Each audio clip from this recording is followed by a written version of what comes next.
This is the story of how the Olympic Games put Montreal into $1 billion debt that took 30 years to pay off. It all started in December of 1969 when Montreal put in a bid to host the 1976 Olympic Games.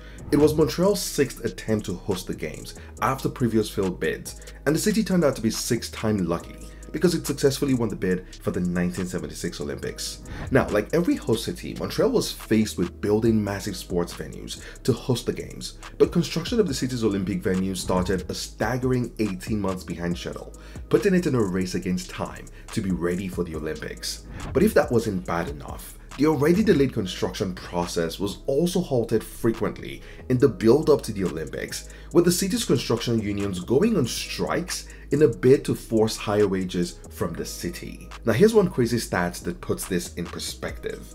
Out of a total 530 potential working days between December of 1974 and April of 1976, the workers were on strike for a total of 155 days, or about 30% of the work time available. Now this tactic of frequent strikes worked because the city was desperate, but it also meant that not only was the construction of Montreal's Olympic Stadium significantly delayed, it was also costing way more than expected.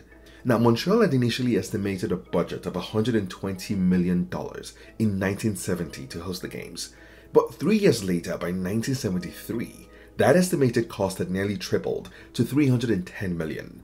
At that point, it was pretty obvious that the Montreal Olympics was going to go way over budget, and so it became a question of by how much.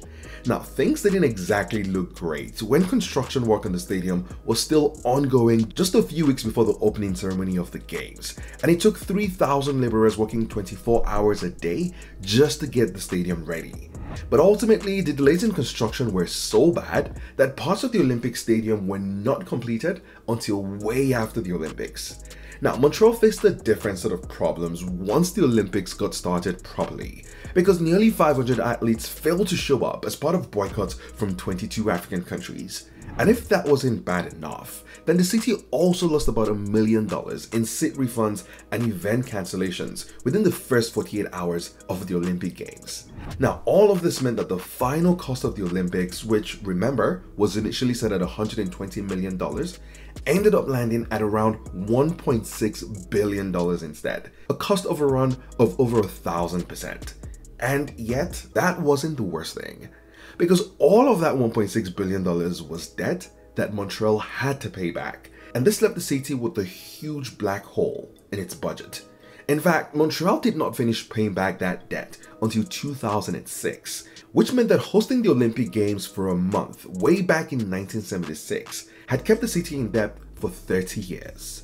And it could have taken even longer had Montreal not been creative about generating cash to pay off this debt.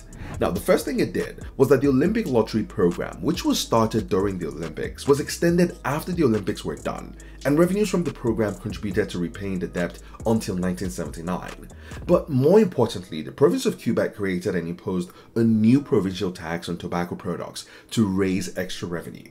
Now, this special tobacco tax was introduced in May of 1976 when the Quebec government realized that the cost of the Olympics were going way overboard, and this special tax on tobacco ended up bringing an estimated $80 million per year and contributed to helping Quebec and the city of Montreal pay off the massive $1.6 billion debt from the Olympics. The Olympics are usually thought of as a huge inspirational and positive event that brings prestige to the host city.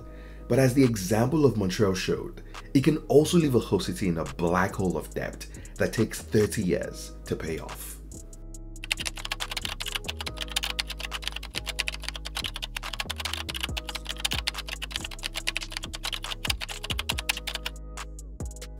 That's it for today. Thanks for watching. If you enjoyed this, then of course give the video a thumbs up and don't forget to subscribe as well. That really helps the channel grow. And of course, watch this video next.